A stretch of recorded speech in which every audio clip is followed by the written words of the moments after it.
Malda town হলে অনুষ্ঠিত হলো চাই গবেষক মঞ্চের সাহিত্য সম্মেলন ও বার্ষিক অনুষ্ঠান। এই অনুষ্ঠানে মুখ্য অতিথি হিসেবে উপস্থিত ছিলেন রায়গঞ্জ বিশ্ববিদ্যালয়ের উপাচার্য দিলীপ কুমার রায়, সাহিত্যিক তৃপ্তি সাঁতরা। অন্যদের মধ্যে উপস্থিত ছিলেন লোক সাংস্কৃতিক গবেষক দিলীপ বর্মা, সাহিত্যিক জীবন সরকার, গৌড় মহাবিদ্যালয়ের সাংস্কৃতিক বিভাগের অধ্যাপক বিজয় ঘোষ ও মানিক হালদার, স্থাপত্য ভাস্কর্য শিল্পী প্রশান্ত কুমার মণ্ডল, অধ্যাপক পরিমল মণ্ডল, মোহন মণ্ডল প্রমুখ।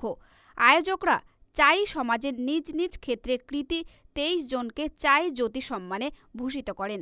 আয়োজক অধ্যাপক সমীর কুমার মণ্ডল বলেন, আমাদের ব্রত আমাদের জনজাতিকে একত্রিত করা এবং সাংবিধানিক ভাষাকে স্বীকৃতি পাওয়া।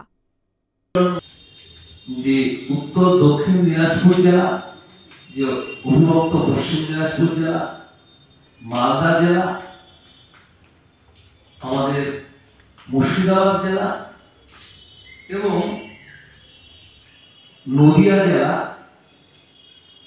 পূর্ব মেদিনীপুর জেলা, এই জেলায় চাই জনগোষ্ঠীর মানুষ বসবাস করে।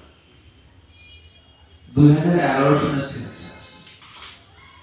এই জেলার বাইরেও, পশ্চিমবঙ্গের বাইরেও চাই জনগোষ্ঠীর বসবাস আমরা লক্ষ্য করি নেপালের পূর্বাংশে। মালদা টুডে।